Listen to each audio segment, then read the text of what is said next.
He has walked 3 here in the 6th. And the 2-2 to Ritter. High, very high, ball 3.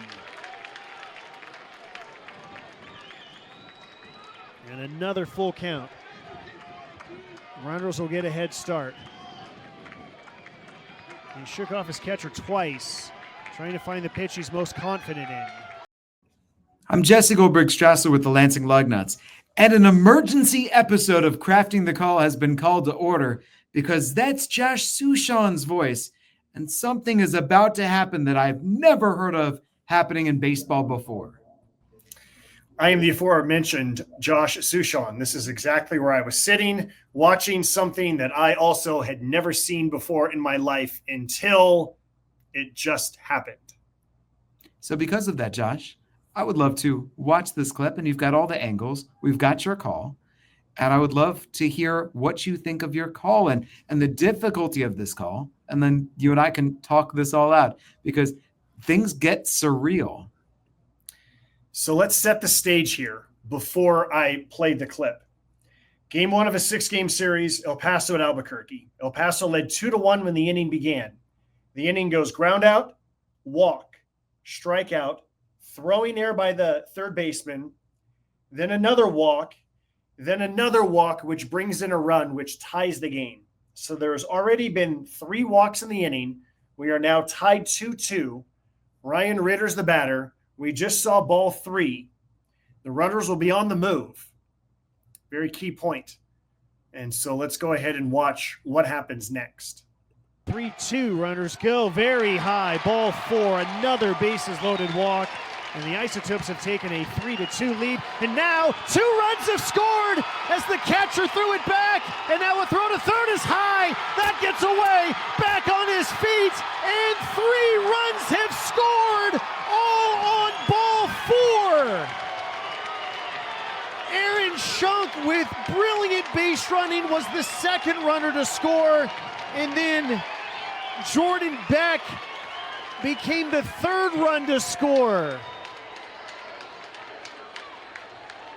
We'll watch it again on the replay and describe it for radio. Ball 4, Schunk went down toward third, saw the lob back to the pitcher. The pitcher's not paying attention. He sprinted home. There was no throw there. And then Jordan Beck took off for third. That throw was high, and now he sprints home, and 3 runs have scored on what started as ball 4. That is a wild sequence, and with the pitching change, we'll come back and tell you about it more. It is Albuquerque 5, El Paso 2 on the Isotopes Multimedia Network. All right, so that's how it sounded. That's how it looked.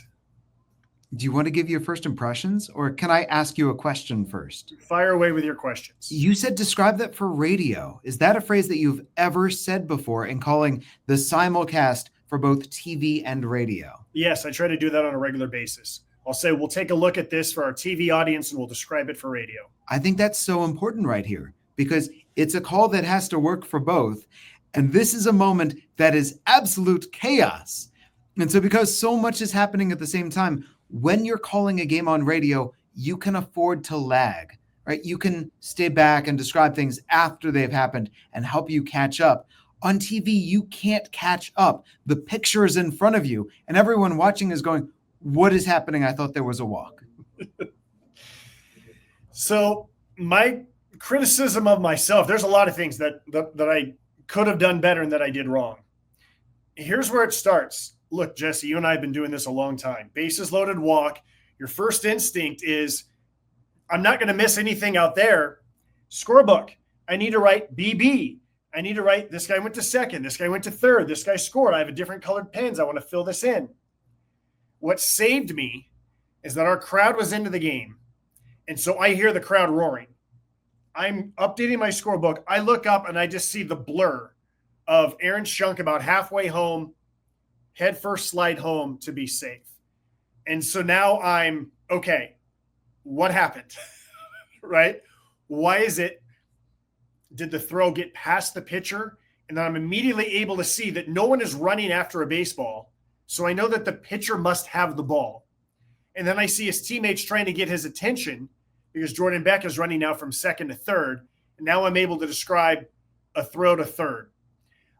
Honestly, I still can't tell if I said back on his feet or Beck on his feet. Let's pretend that I said Beck on his feet, that I was really nailing it.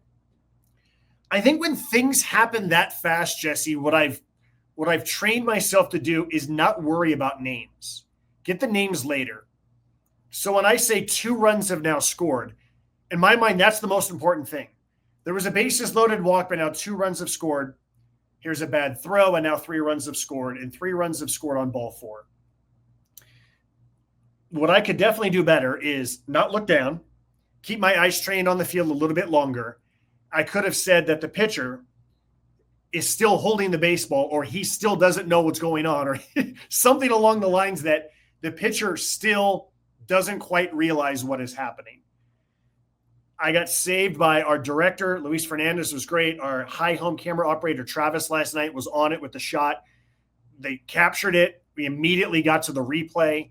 So it all comes together there, which is great teamwork with our production crew.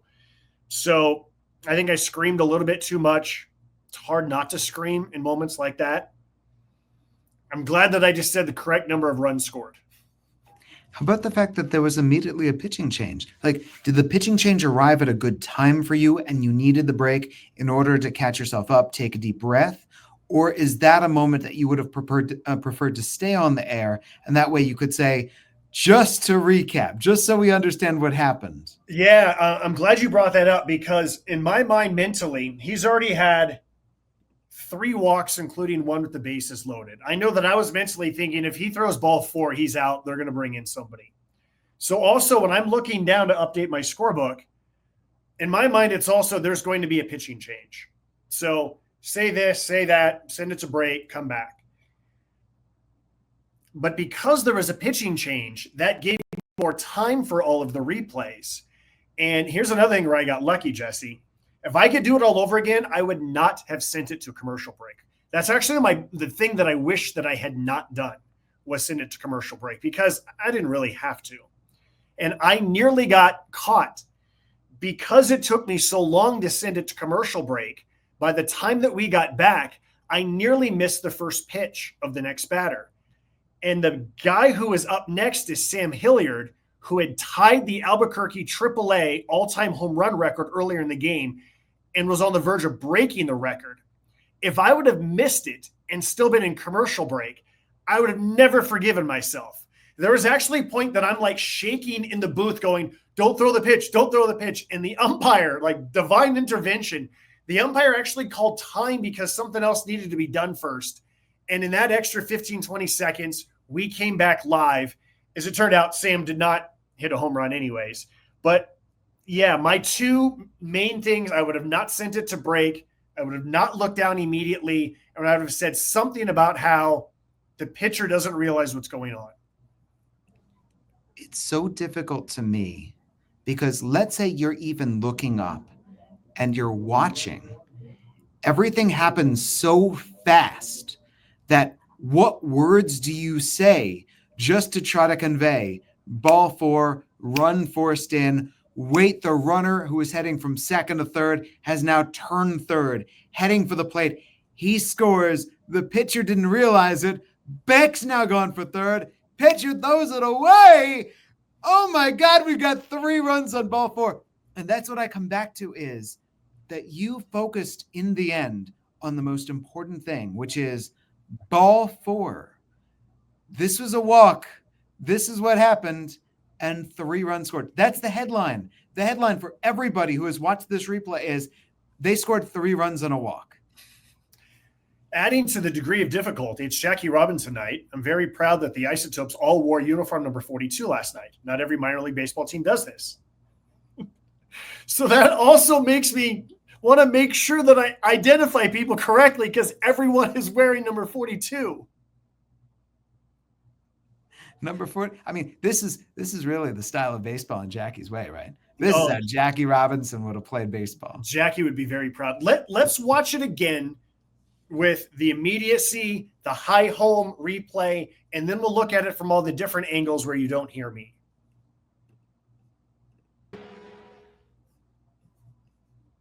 she's most confident in. The 3-2 runners go very high. Ball 4, another bases loaded walk.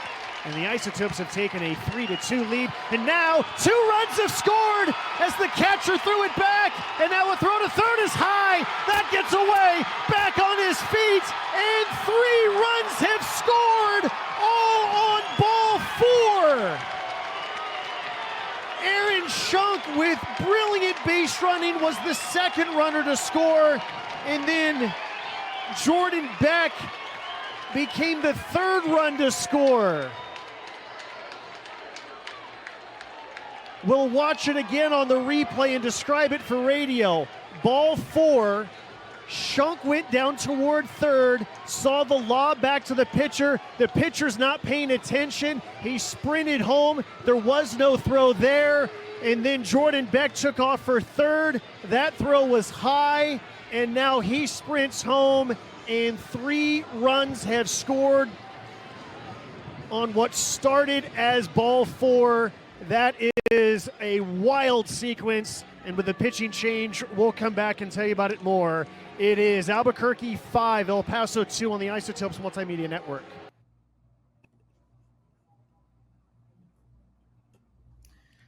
One thing that I think, hearing myself again. one thing that I would love for you to insert is what happened to the batter who walked, that the batter lands at second. He ended up at second. So in terms of how you score this, I feel like there's a bunch of fellas. I know how you score this. This is amazing. Okay, so Austin Nola was at third. He scores on the bases loaded walk, and that's an RBI for Ryan Ritter. Aaron Schunk was at second. He was credited with stealing home. Jordan Beck was at first. He went to second on the walk. He was credited with stealing third and then scoring on the pitcher's throwing error. And then Ryan Ritter, again, he was the batter. Bases loaded walk. He's an RBI. He goes to second on the pitcher's throwing error. The official scorekeeper who was working last night here in Albuquerque, we rotate 4. Frank Mercaliano was the official score. He's one of the best in the business. He's done all these seminars. He runs like a Twitter account that really breaks down official scorekeeping. He found a game, June 10th, 2017, Seattle Mariners, Toronto Blue Jays. Jose Bautista drew a walk, and in the chaos of what happened, went to second. Originally, it was scored merely in advancement to second. 2 days later, Major League Baseball came back and changed the ruling so that Bautista was credited with a stolen base of second on the same play in which he walked. And so using that play from 2017 as precedent, that's why Aaron Schunk was credited with a steal of home on that play we just watched. Ball 4. Bautista with his second walk of the game. How about that at that right there against a tough right-hander? Falls behind. What's he doing? He's going to second. He takes off. Nobody called time. Bautista never misses a beat. Everybody just feeling sorry for themselves about the walk. And I love that line. Everybody feeling sorry for themselves because of the walk. I mean, there's the play. There's the camera leaving him. And this is why it's so key that in Albuquerque that the camera stayed on everything. There's the TV broadcast. They're not paying any attention to Jose Bautista. Yeah. Because how many walks have we seen in our lives? How many bases loaded walks have we seen in our lives? How many leadoff walks, right? It's a play that just happens so often that it's very easy. Player, broadcaster, fan, umpire. You just kind of look down and start kicking some dirt around, right? Until you realize that one person's paying attention and he is sprinting to take another base. I mean, in Little League, you see that steal home on the throw from the catcher back to the pitcher. Mm-hmm. This is not something that you see in professional baseball. And it's just, in one sense, it's heads down baseball. In another sense, it's heads up baseball, which means that for the broadcaster, you really have to be heads up, mouth alert, brain alert. All right, so we have some other angles if people just want to see this from other angles. So you're not going to hear me. You've heard enough of me, but let's watch this from some other angles here.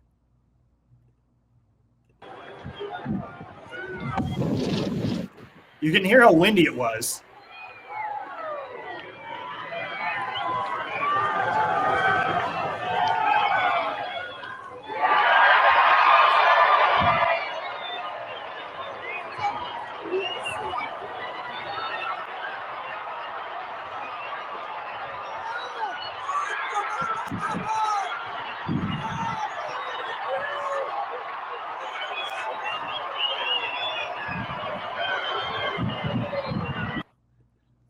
So there's the center field camera. Josh, the base umpire with the head on a swivel. The batter was about to step in going, oh, not yet. The home plate umpire pointing as the catcher's pointing. It's so fun watching everybody react. All right, let's watch another reaction of it.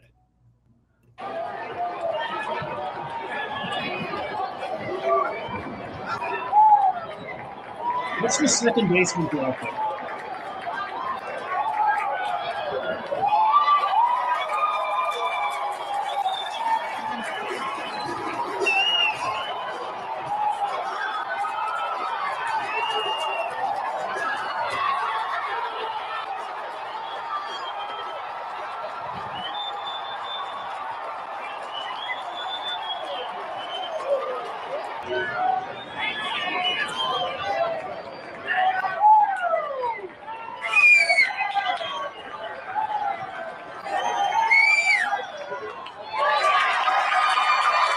What's the execute segment?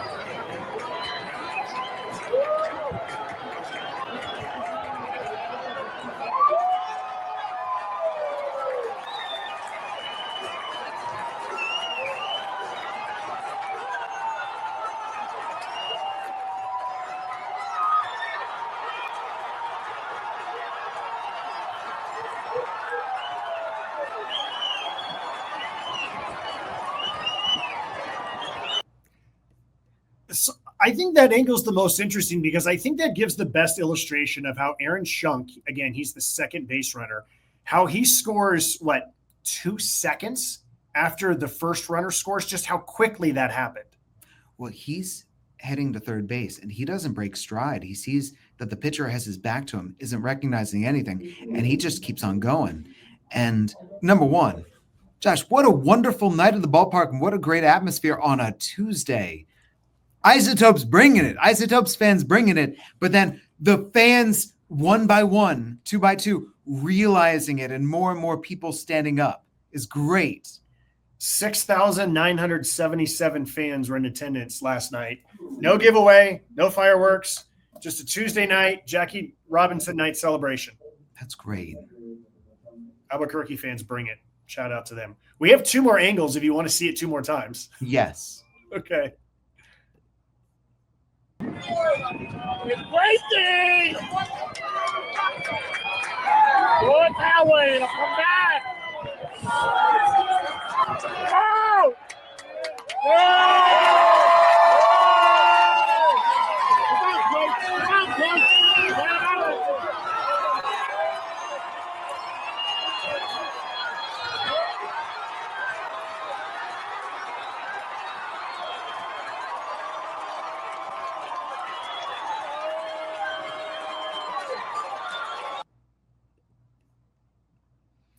It goes to show how often, look, for the pitcher for El Paso, and my heart kind of goes out to him because, what everyone says is, what was he thinking? What was he doing? So let me recap this inning briefly, Jesse. First batter grounds out. It was a comebacker deflected by the pitcher to the third baseman for an out. Then there was ball 4. By the way, the 3-0 pitch was originally called a strike. It was challenged, ABS challenge rules in effect in the PCL, overturned to become ball 4. Then comes a strikeout looking. Oh, by the way, during that first ball 4, there was 2 pitches that were thrown all the way to the screen on the fly. So then comes a strikeout, so there's 2 outs. Then there's a ground ball to the third baseman who makes a great backhanded pick, spins, gets up, but his throw to first is a one-hopper. First baseman can't scoop it. It's a throwing error. So the inning should have been over. Then comes a walk. Then comes another walk with the bases loaded that brings in a run that ties it. And then comes the chaotic 3-2 ball 4 again that leads to the 3 runs. So it was a wild event. There was another challenge within that inning as well, in which the umpire's call was confirmed. So, yeah. Oh, by the way, it's like 20-mile-an-hour winds. I'm using binoculars and I'm using my phone as paperweights. I'm using a tape dispenser as paperweights to make sure that papers don't fly everywhere as I'm trying to broadcast the game. What a moment.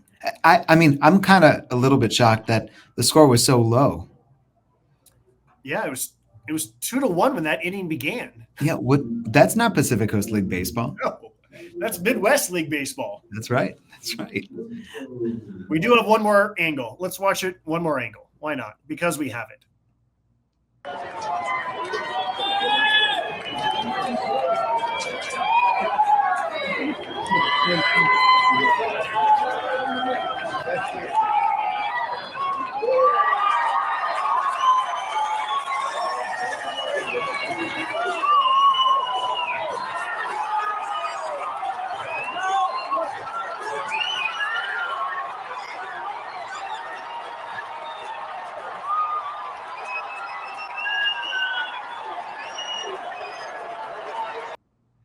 From that angle, you can see how Aaron Schunk surprised a lot of his teammates.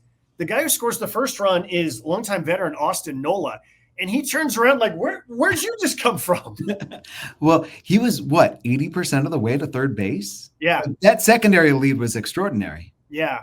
It's 3-2, it's 2 out, so he's moving with the pitch. So he's just already at third base as the ball is arriving. I'll add this, shameless plug, to pat ourselves on the back, but we've done an episode here on Crafting the Call about how to call bad base running or just obscure base running. We did an episode on how to call a straight steal of home.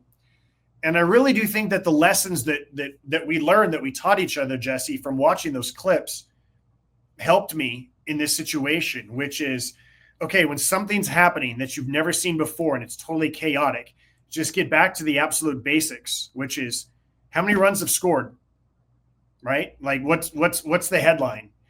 And but also just to mentally tell myself to just always be ready for something, But again, it's like I'm holding my pencil and I'm looking down because ball 4, you look down, you look up, what did I miss? And I feel like I lucked into. I would give myself a B for the call. Now, let me tell you one way that you could have raised it to an A. Are you ready for something? Yes. While the play is going on and you are describing everything, the second that the play ends and you catch your breath, what you come back with is you start identifying everybody. You come back with, here's Aaron who scored the second run. Here's Jordan Beck. Before you get into that, I want you to imagine if you had shouted something like, holy cow, what was that? What in the, if you had something to say, and whatever would have been that you would just scream to the heavens, what did I just watch? That's where the catchphrase really becomes a advantageous asset to you as a broadcaster, right? Is Bill King said, holy Toledo. Harry Carey said, holy cow. My, oh my. Whatever it is that's your catchphrase, that's when it's most relevant because I need words and I don't have any words to describe what I just saw. So here's my catchphrase. Yeah, I think that if you had something, good gravy, Miss Moses. I don't know. This moment called for you shouting something to sum up the utter bizarreness of what you just witnessed. The quirkiest night in Albuquerque's quirky history, something like that. Yeah, maybe I need to workshop this over some wine, I think. I think so. I think it would be great. So there you have it. Never a dull night at the ballpark, Jesse. Emergency Crafting the Call. Call to order because you saw 3 runs score on a walk, and I'm glad that we had the chance to break this down. Yes, thanks for joining me and breaking it down with me. I'm Jesse Goldberg-Strassler, voice of the Lansing Lugnuts. I'll wait for the next surreal thing that I see. And I'm Josh Sushan of the Albuquerque Isotopes. I just need a normal baseball game tonight. This is Crafting the Call. Always keep your eye on the ball.